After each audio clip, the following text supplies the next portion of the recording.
Hello नमस्कार दोस्तों। मैं निखिल रस्तोगी एक बार फिर से आपका स्वागत करता हूं आपके अपने चैनल स्टडी विद निखिल पे। तो मैं आशा करता हूं आप लोग स्वस्थ होंगे, मस्त होंगे और अपनी पढ़ाई को अच्छे से पूरा कर रहे होंगे। तो आज हम क्लास 10th की साइंस का चैप्टर नंबर 9 लेकर आए हैं, जिसका नाम है प्रकाश। यानी फिजिक्स का पहली ही यूनिट फिजिक्स की उठाई है, जो क्या है प्रकाश की यूनिट है। देखिए इस यूनिट से लगभग हमारे क्वेश्चन 12 नंबर का आता है। इस पूरे यानी 2 चैप्टर हैं, इस यूनिट में 2 चैप्टर हैं। यानी एक प्रकाश है और एक क्या है रंग बिरंगा संसार, मानव नेत्र और रंग बिरंगा संसार। तो यानी इस 2 चैप्टर से हम 12 नंबर तैयार करेंगे। तो आज हम देखते हैं इस क्लास में पढ़ेंगे क्या सर। तो आज सर जी हम इस क्लास में पढ़ेंगे कि प्रकाश क्या होता है। सबसे पहले पढ़ेंगे सर जी प्रकाश क्या होता है, फिर पढ़ेंगे प्रकाश के प्रमुख गुण क्या होते हैं, यानी प्रकाश के गुणों के बारे में, प्रकाश का परावर्तन क्या होता है, दर्पण क्या है तथा दर्पण के प्रकार, और गोलीय दर्पण तथा गोलीय दर्पण के प्रकार, और उत्तल दर्पण, अवतल दर्पण और इसके उपयोग क्या क्या होंगे, इनके बारे में अध्ययन करेंगे। तो सबसे पहले ही टॉपिक पे चलते हैं। सबसे पहला ही टॉपिक क्या है, प्रकाश। सर जी क्या प्रकाश, सबसे पहले टॉपिक प्रकाश पे आ जाते हैं। तो सबसे पहले प्रकाश होता क्या है, तो इसके बारे में हम पढ़ेंगे। तो प्रकाश क्या है, तो कहेंगे प्रकाश एक प्रकार की सर जी ऊर्जा है। तो क्या लिखेंगे, प्रकाश एक प्रकार की क्या है, ऊर्जा है। तो लिखेंगे सर जी प्रकाश एक प्रकार की ऊर्जा है। प्रकाश एक प्रकार की ऊर्जा है। प्रकाश एक प्रकार की ऊर्जा है, ऊर्जा है जो जो हमारे आँखों को जो हमारे आँखों को संवेदित करती है, जो हमारे आँखों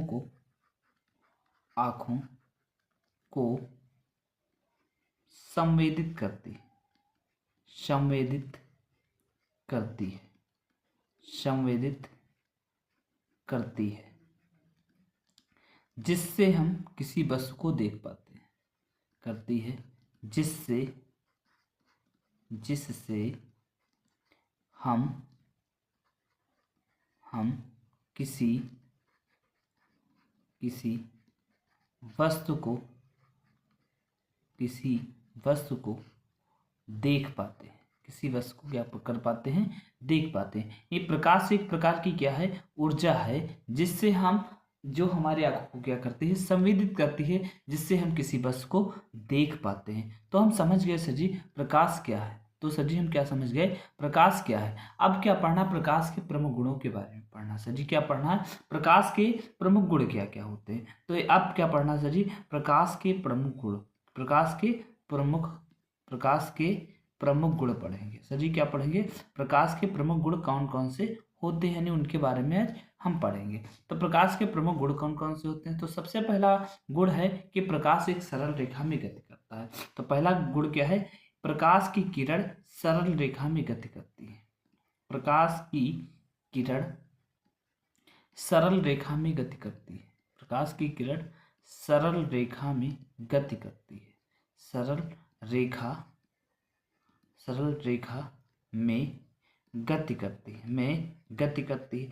अब देखो सर जी कहे, अगर कोई पूछे इसे सिद्ध गति करती है, अगर कोई कहे इसे सिद्ध कैसे करेंगे कि प्रकाश सीधी रेखा में, तो एक है कि एक यही बताया कि जब कोई वस्तु से प्रकाश गुजरता है तो उसकी जो परछाई होती है सीधी बनती है। इससे अर्थात पता चलता है कि हमारी प्रकाश की किरण सीधी बनती है, इसीलिए उसकी परछाई से अगर प्रकाश की किरण टेढ़ी चलती या इधर उधर चलती तो वो जो वस्तु की परछाई बन रही है वो सीधी नहीं बनती, यानी वस्तु के आकार का वस्तु जैसी नहीं बनती। अब दूसरे पॉइंट पे आ जाते हैं। दूसरा पॉइंट क्या है,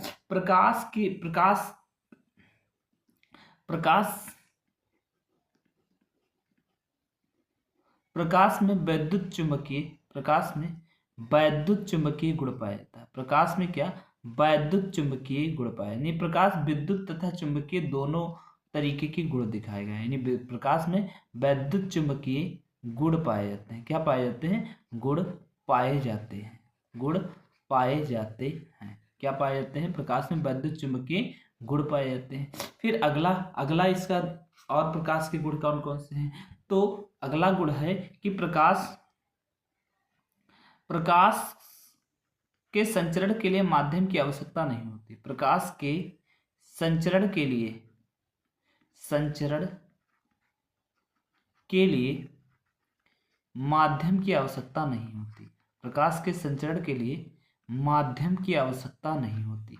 माध्यम की आवश्यकता नहीं होती यानी प्रकाश क्या करता है, प्रकाश के जो चलने के लिए माध्यम की आवश्यकता, यानी प्रकाश के संचरण के लिए किसी माध्यम की आवश्यकता नहीं होती है।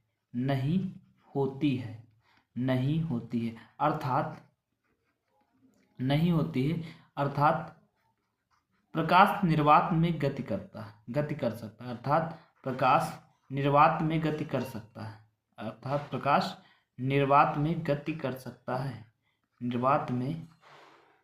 निर्वात में गति कर सकता है। निर्वात में क्या गति कर सकता है। इतना चीज समझ गए। यानी प्रकाश को चलने के लिए यानी किसी माध्यम की आवश्यकता नहीं होती है, यानी प्रकाश निर्वात में गति कर सकता है। आप क्या लिखेंगे, प्रकाश की निर्वात में चाल। प्रकाश की निर्वात में चाल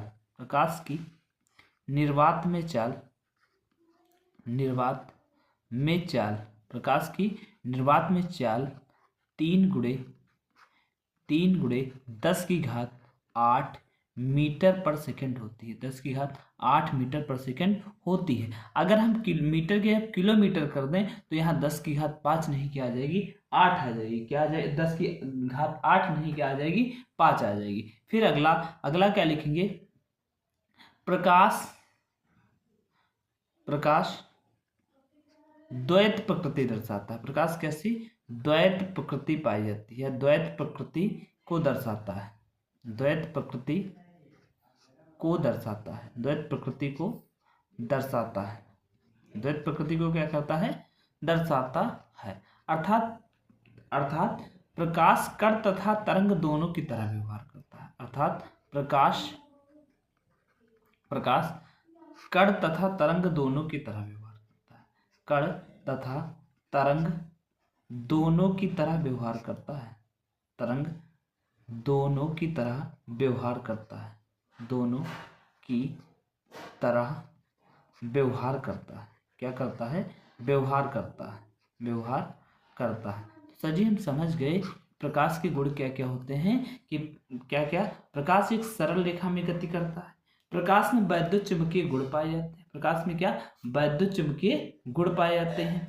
और क्या होता है, प्रकाश में वैद्युत चुंबकीय गुण पाए जाते हैं। और क्या होता है कि प्रकाश के संचरण के लिए किसी माध्यम की आवश्यकता नहीं होती, अर्थात प्रकाश निर्वात में गति कर सकता है करता है।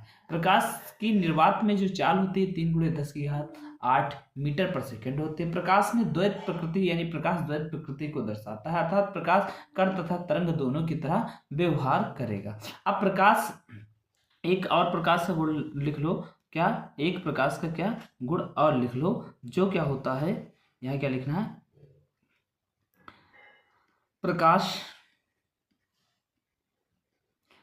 में विवर्तन का गुण पाया। तो प्रकाश में विवर्तन का भी गुण का, विवर्तन का मतलब किनारों से थोड़ा थोड़ा क्या मुड़ जाना, किनारों पे थोड़ा थोड़ा मुड़ जाना है, फैला हुआ प्रतीत होना। किनारों पर जो मुड़ जाना ही क्या होता है, प्रकाश की किरण का किनारों पे हल्का सा मुड़ जाना है, हल्का हल्का मुड़ जाना क्या कहलाता है, प्रकाश का विवर्तन। यानी प्रकाश में विवर्तन का भी गुण पाया जाता है। विवर्तन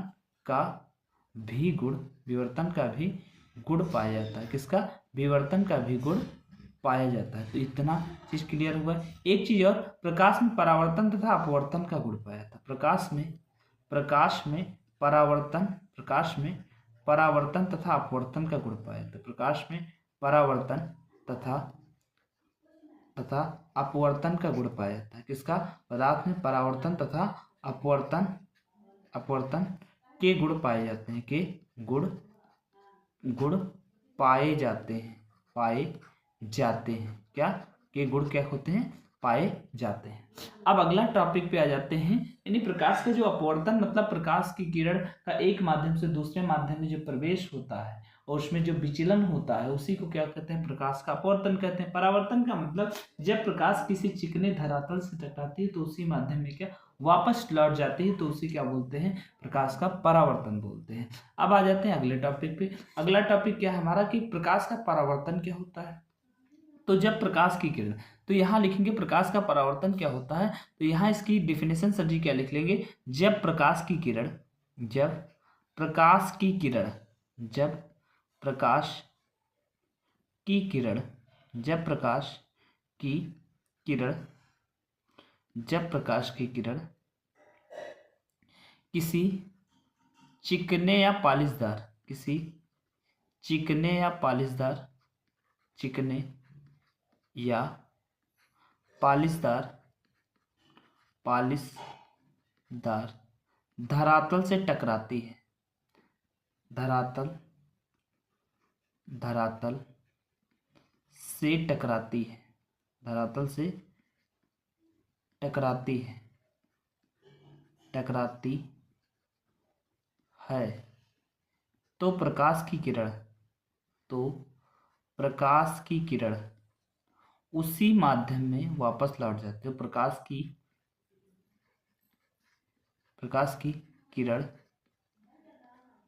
उसी माध्यम में, उसी माध्यम में वापस लौट जाती है, उसी माध्यम में वापस लौट जाती है, वापस लौट जाती है, वापस लौट जाती है। अतः प्रकाश के, अतः प्रकाश के, अतः प्रकाश के,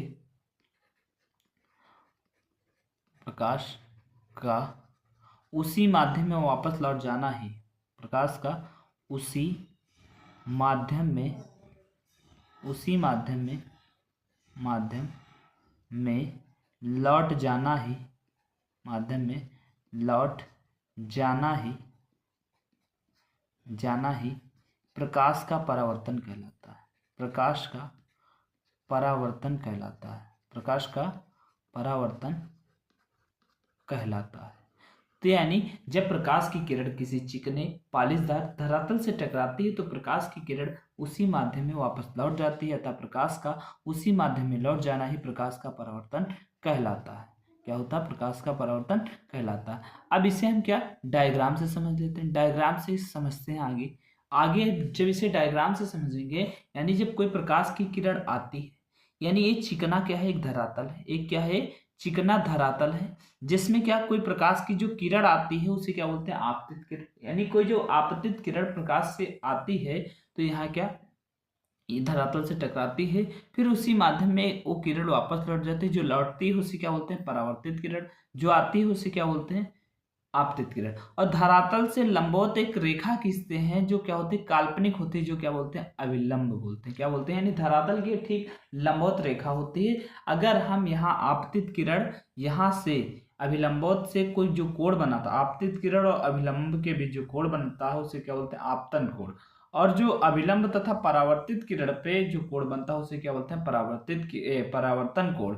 यानी आपतन कोण परावर्तन कोण के हमेशा बराबर होते हैं, ये नियम है। तो यानी हम कह सकते हैं नहीं, कोई जब किरण क्या है, जैसे प्रकाश की जब कोई किरण आती है उसे क्या, यानी कोई आपतित किरण आती है, आपतित किरण जब चिकने धरातल से टकराती है तो उसी माध्यम में लौट जाती है, यानी जो किरण लौटती है उसे क्या बोलते हैं, परावर्तित किरण बोलते हैं।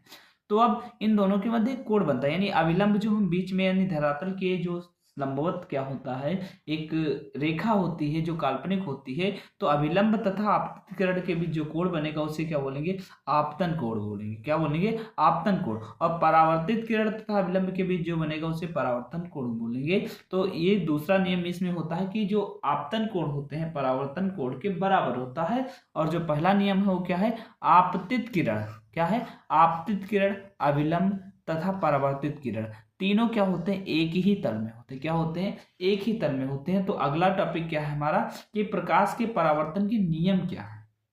तो प्रकाश के परावर्तन के नियम को हमने पहले क्लियरिफाई कर दिया, यानी साफ स्पष्ट रूप से बता दिया है कि जो इसमें तीनों रेखाएं यानी आपतित किरण, अभिलंब तथा परिवर्तित किरण, परावर्तित किरण तीनों क्या होते हैं, एक ही तल में स्थित होते हैं। और जो आपतन कोण होता है, दूसरा नियम है जो आपतन कोण होता है परावर्तन कोण के बराबर। तो यही दो नियम है। तो पहला नियम क्या है, पहला नियम पे आएंगे तो पहला नियम क्या है, तो पहले नियम पे जाएंगे यानी फर्स्ट लॉ, यानी पहला नियम हमारा क्या है। तो पहले नियम पे आएंगे तो क्या लिखेंगे सर जी, तो पहले नियम पे आएंगे तो कहेंगे आपतित किरण, क्या आपतित किरण, आपतित किरण, आपतित किरण, परावर्तित किरण, आपतित किरण, परावर्तित किरण, परावर्तित किरण, आपतित किरण, परावर्तित किरण, आपतित किरण, परावर्तित किरण, और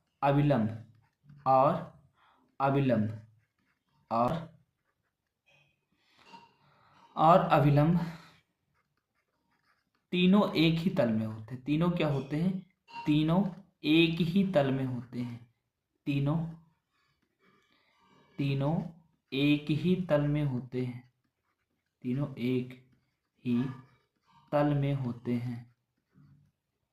तीनों एक ही तल में स्थित होते हैं। क्या होते हैं, स्थित होते हैं या होते हैं, बात देखिए, ये तीनों एक ही तल में स्थित होते हैं। तो यानी आपतित किरण, परावर्तित किरण और अविलंब तीनों एक ही तल में स्थित होते हैं। इतना समझ गए सर जी? हाँ सर जी, इतना तो हम समझ गए। अगला क्या होगा, अगला क्या होगा, परावर्तन कोण आपतन कोण के बराबर होगा। परावर्तन कोण आपतन कोण के बराबर होगा। परावर्तन कोण आपतन कोण के बराबर होगा। आपतन कोण के बराबर होगा। आपतन कोण के बराबर होगा। बराबर होगा। बराबर होगा। यानी आपतन कोण जो है वो अगर I है तो ये क्या, परावर्तन कोण R है, तो इसके क्या होगा, ठीक बराबर होगा। तो दो नियम होते हैं, यानी प्रकाश की जो पहला नियम क्या, आपतित किरण, परावर्तित किरण और अविलंब तीनों एक ही तल में होंगे, स्थित होंगे। और दूसरा नियम क्या, परावर्तन कोण आपतन कोण के बराबर होगा। अब अगले टॉपिक पे आ जाते हैं, यानी इससे एक क्वेश्चन पूछे जाते हैं। हमने डायग्राम भी बनवा दिया है, आप लोग इसे कॉपी में नोट करते रहिए और ऐसे करते, जो जो लिखा है इसे एक कॉपी बनाइए, उसमें क्या नोट करते जाइए। फिर अगले टॉपिक पे आ जाते हैं। अगला टॉपिक क्या है, अगला टॉपिक है कि दर्पण क्या होते हैं। तो दर्पण क्या है, एक शीशे का कटा हुआ भाग होता है। क्या होता है, शीशे का कटा हुआ भाग होता है। तो लिखेंगे दर्पण, दर्पण शीशे का कटा हुआ एक भाग होता है। दर्पण शीशे का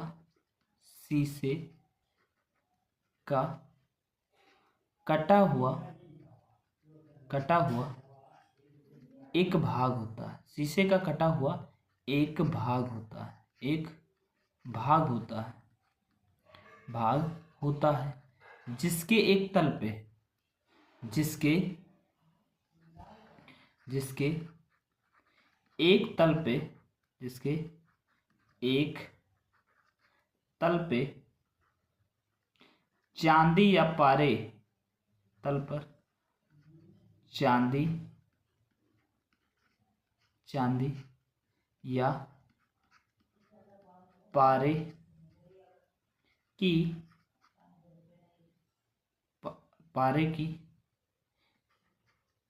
कलई करके उस पर लाल रंग के आयरन ऑक्साइड का लेप कर देते हैं। आयरन ऑक्साइड का लेप कर देते हैं। आयरन ऑक्साइड का लेप कर देते हैं। लेप कर देते हैं। यानी दर्पण शीशे का कटा हुआ एक भाग होता है जिसके एक तल पर चांदी या पारे की कलई करके उस पर लाल रंग का क्या, आयरन ऑक्साइड का लेप कर देते हैं। तो वही क्या कहलाता है, दर्पण कहलाता है। यानी कोई शीशे का एक भाग लिए कटा हुआ और शीशे की एक परत पे हमने क्या कर दिया, पारे या चांदी की क्या लगा दी, कलई कर दी और उसके ऊपर लाल ऑक्साइड का लेप करते हैं तो दर्पण का निर्माण करता है। दर्पण कितने प्रकार के हो सकते हैं, दो प्रकार के। एक क्या होता है सर जी, समतल दर्पण, एक क्या होता है गोलीय दर्पण। एक क्या होता है सर जी, समतल दर्पण होता है, एक क्या होता है गोलीय दर्पण। समतल दर्पण क्या, जो हमारे घरों में उपयोग होता है वो क्या होता है, समतल दर्पण होता है। समतल दर्पण में जो होता है वस्तु जितना बड़ा होता है उतना ही, जितनी दूरी पे वस्तु के दर्पण के सामने कोई वस्तु रही होगी उतनी ही दूरी पर दर्पण के अंदर जो चित्र बनेगा यानी इमेज बनेगी उतनी ही दूरी पे बनेगी, और जितने वस्तु के आकार होगा उतने ही वस्तु के आकार का चित्र बनेगा। और गोलीय दर्पण भी अभी पढ़ेंगे। तो सबसे पहले क्या पढ़ लेते हैं कि समतल दर्पण क्या होते हैं। ऐसे दर्पण जिनका परावर्तक तल क्या होता है, समतल होता है। तो सबसे पहले लिखेंगे समतल दर्पण क्या होते हैं। ऐसे दर्पण जिनका परावर्तक तल क्या होता है, समतल होता है। ऐसे दर्पण जिनका परावर्तक तल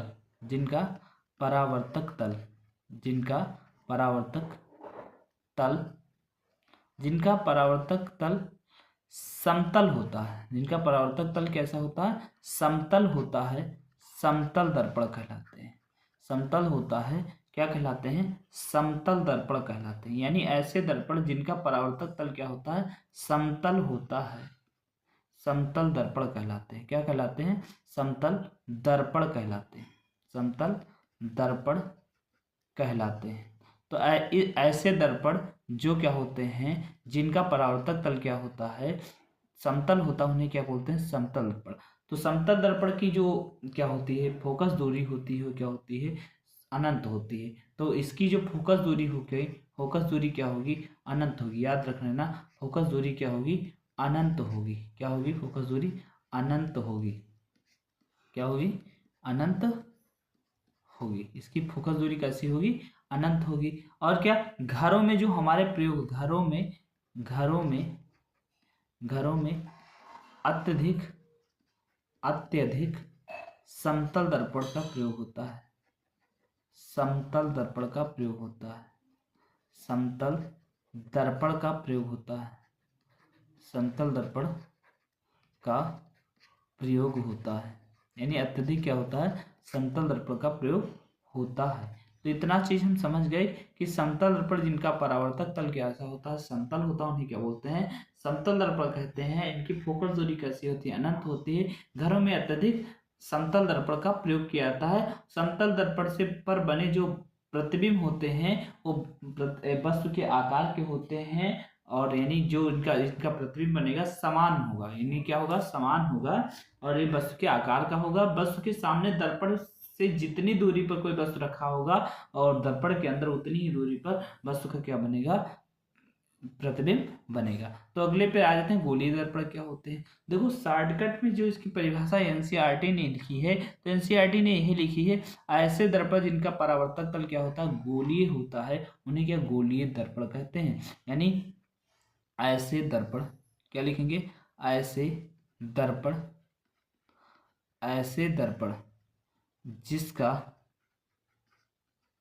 जिसका परावर्तक तल गोल होता है, जिसका परावर्तक तल गोल होता है, जिसका परावर्तक तल गोल होता है, गोल या गोलीय होता है,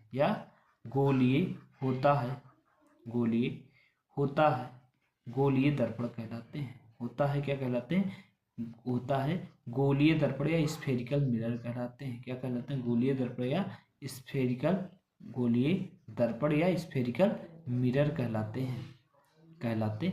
तो यानी हम समझ गए, यानी ऐसे दर्पण जिनका क्या होगा, परावर्तक जो तल होगा, यानी जहां से प्रकाश की किरण क्या होती है, परावर्तित होती है, तो परावर्तक तल कैसा हो, गोलीय होता है। तो ऐसे दर्पण को क्या बोलते हैं, गोलीय दर्पण कहते हैं। फिर आ जाते हैं, गोलीय दर्पण दो प्रकार के होते हैं। क्या, गोलीय दर्पण क्या होते हैं, दो प्रकार के, एक होता है कन्वेक्स मिरर, एक होता है कनकेव मिरर। अगर जो परावर्तक तल दबा हुआ हो, यदि जैसे गोलाकार है, तो जो दबा हुआ परावर्तक तल कैसा हो, दबा हुआ हो, तो उसे क्या बोलते हैं, अवतल दर्पण के बोलते हैं। क्या बोलते हैं, अवतल दर्पण कहते हैं। और जो कलई की जाए वो क्या उभरे हुए भाग पर की जाए, तो इसे क्या बोलते हैं, अवतल दर्पण। और जब परावर्तक तल क्या हो, उभरा हुआ हो, तो उसे क्या बोलते हैं, उत्तल दर्पण। उसे उभरा, उसे उत्तल, यानी जब उभरा हो तब क्या होगा, उत्तल होगा। उसे उभरा, उसे उत्तल। और यहाँ याद रखना, आ से अवतल, यानी अवतल है, यानी उभरा एक हमें कंफर्म हो गया, यानी उसे उत्तल, उत्तल क्या होगा, उसका परावर्तक तल उभरा रहेगा, तो इसका परावर्तक तल क्या होगा, दबा हुआ होगा। तो यानी अब ये क्या करता है, किरणों को क्या करता है, एक जगह एक अवतल दर्पण क्या करता है, किरणों को एक जगह एकत्रित करता है। लेकिन जो अवतल दर्पण उत्तल दर्पण होता है वो क्या करता है, इन किरणों को एक बिखेरता है, क्या करता है, किरणों को बिखेरने के काम आता है। तो हम समझ गए कि अवतल दर्पण क्या होते हैं, यानी जिसका परावर्तक तल दबा हुआ होता है। तो हम एक बार इसकी परिभाषा लिख सकते हैं, अगर लिख लेंगे तो याद रहेगा, क्या याद रहेगा। तो उत्तर दर्पण क्या, ऐसे दर्पण, ऐसे गोलीय दर्पण, ऐसे गोलीय दर्पण, ऐसे गोलीय गोलीय दर्पण, दर्पण दर्पण जिनका जिनका परावर्तक तल, जिनका परावर्तक तल दबा हुआ होता है, जिनका परावर्तक तल दबा हुआ होता है, दबा हुआ होता है, दबा हुआ होता है, अवतल दर्पण कहलाते हैं। क्या कहलाते हैं, अवतल दर्पण, अवतल दर्पण कहलाते हैं, अवतल दर्पण कहलाते हैं, कहलाते हैं। यह प्रकाश की किरणों को एकत्रित करते हैं। तो यहाँ एक और लिख लेना, यह प्रकाश की किरण को, प्रकाश की किरणों को, किरणों को, किरणों को एकत्रित करते हैं। क्या करते हैं, एकत्रित करते हैं। ये प्रकाश की किरणों को क्या करते हैं, एकत्रित करते हैं।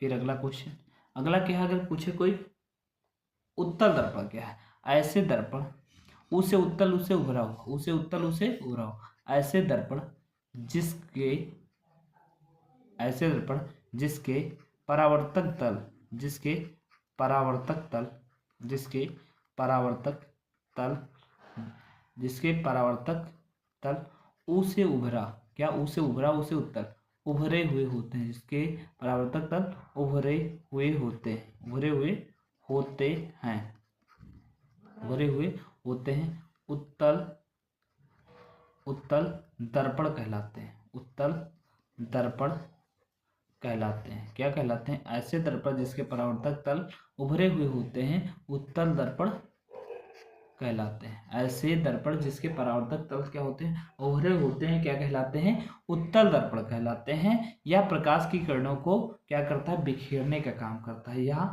यह प्रकाश की किरण को, प्रकाश की किरणों को, किरणों को बिखेरने का काम करता है, किरणों को, किरणों को बिखेरने का काम करता है। क्या करता है, बिखेरने का काम करता है, बिखेरने का काम करता है। यानी किरण जो आएंगे उन्हें क्या करेगा, बिखेरेगा। तो ये बिखेरने का काम करता है। अब अलग अलग से इनसे पढ़ लेते हैं कि अवतल दर्पण का प्रयोग क्या होता है। यानी क्या पढ़ेंगे, अवतल दर्पण का प्रयोग क्या होता है, अवतल दर्पण के प्रयोग के बारे में हम अब पढ़ लेंगे। क्या पढ़ेंगे, उत्तल दर्पण अवतल दर्पण के प्रयोग के बारे में पढ़ लेंगे। तो ये मिट नहीं रहा है, तो यहाँ से ऐसे कर लेते हैं। तो सबसे पहले पढ़ेंगे उत्तल दर्पण का प्रयोग क्या होता है, अवतल दर्पण का प्रयोग क्या होता है। अवतल दर्पण का प्रयोग का वस्तुओं का चित्र जो होता है बड़ा देखने के लिए। किसके लिए, अवतल दर्पण का प्रयोग किसके लिए होता है, चित्र, यानी वस्तु का प्रतिबिंब बड़ा देखने के लिए। किसके लिए, वस्तु का प्रतिबिंब, वस्तु का प्रतिबिंब बड़ा देखने के लिए, प्रतिबिंब, प्रतिबिंब, प्रतिबिंब, वस्तु का प्रतिबिंब बड़ा देखने के लिए। किसके लिए, बड़ा देखने के लिए, देखने के लिए, के लिए वस्तु का प्रतिबिंब बड़ा देखने के लिए। और किसमें प्रयोग होता है, सौर भट्टियों में। किसमें, सौर भट्टियों में, सौर भट्टियों में प्रयोग होता है। यानी सौर भट्टियों में प्रयोग होता है, यानी प्रकाश को जब एकत्रित करने के लिए अवतल दर्पण का प्रयोग किया जाता है सौर भट्टियों में। सौर भट्टियों में किया जाता है प्रकाश का और वस्तु का प्रतिबिंब बड़ा देखने के लिए। और दांत चिकित्सक यानी दंत चिकित्सक द्वारा, यानी जब दंत चिकित्सक क्या करता है, दांतों का चित्र बड़ा देखने के लिए अवतल दर्पण का प्रयोग करता है। तो दंत चिकित्सक द्वारा, किसके द्वारा, दंत चिकित्सक द्वारा, चिकित्सक द्वारा, यानी दंत यानी दांतों के डॉक्टर, जिसे बोलते हैं डेंटिस्ट। क्या बोलते हैं? डेंटिस्ट यानी दंत चिकित्सक यानी डेंटिस्ट के द्वारा। और किसके द्वारा प्रयोग होता है? डेंटिस्ट के द्वारा। और जो क्या होते हैं, नाई होते हैं यानी सेविंग वाले, नाई नाई यानी सेविंग शॉप्स पे। कहाँ पे? सेविंग शॉप्स पे भी क्या, यानी चित्र को बड़ा दिखाने के लिए अवतल दर्पण का प्रयोग होता है। यानी नाई के दुकानों पर, नाई के दुकानों पर भी प्रयोग होता है। नाई के दुकानों पर, नाई के दुकानों यानी सेविंग शॉप्स पे, सेविंग शॉप्स पे भी इसका प्रयोग होता है। फिर आ जाते हैं उत्तल दर्पण। उत्तल दर्पण का जो प्रयोग होता है वस्तु को छोटा देखने के लिए। किसका? उत्तल दर्पण का उपयोग। तो यहाँ लिख लेते हैं छोटे में कि उत्तल दर्पण का प्रयोग किया है। तो उत्तल दर्पण का प्रयोग, उत्तल दर्पण का जो क्या होता है, उपयोग होता है। उत्तल दर्पण को क्या बोलते हैं? Convex mirror. क्या बोलते हैं? तो याद रखना, उत्तल दर्पण को क्या बोलते हैं? Convex mirror. तो उत्तल दर्पण का प्रयोग कहाँ होता है? वाहनों वाहनों वाहनों वाहनों में वाहनों में पार्श्व यानी बगल में। वाहनों में कहाँ? पार्श्व में। पार्श्व का मतलब क्या होगा? बगल में। पार्श्व में वस्तुओं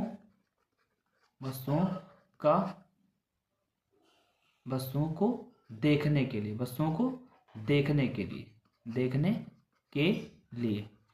और किसका? वस्तु का आकार छोटा देखने के लिए, वस्तु का आकार छोटा देखने के लिए, किसका आकार छोटा देखने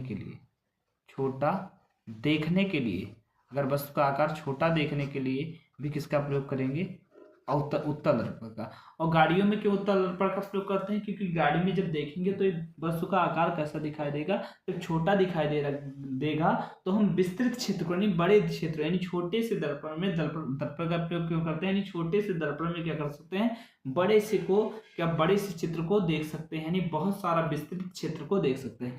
जब यानी कहा जाता है कि जब शाहजहां को अंग्रेज जो औरंगजेब था कारागार में बंद कर दिया था, तो उन्होंने क्या, एक उत्तल दर्पण रखा था जिससे वो ताजमहल देखा करते। उत्तल दर्पण में क्या, ताजमहल एक छोटे सुराख से वो क्या, उससे ताजमहल देख लेते थे। कैसे देख लेते थे? क्योंकि उत्तल दर्पण क्या होता है, किसी वस्तु यानी बड़े का छोटा चित्र बना के उसे क्या, विस्तृत रूप को छोटे में दिखा देता है। यानी जो छोटा शीशा विस्तृत रूप को दिखा देगा, इसीलिए जो छोटे शीशे लगे होते हैं वाहनों में उत्तल दर्पण होते हैं, जिससे पीछे का विस्तृत रूप यानी बड़ा देख सकते हैं। तो अगर आपको ये वीडियो पसंद आई है तो लाइक करें। अगर आप इसका दूसरा पार्ट चाहते हैं, अगर आपको ये वीडियो पसंद आई है तो कमेंट एक बार जरूर करें। तो आप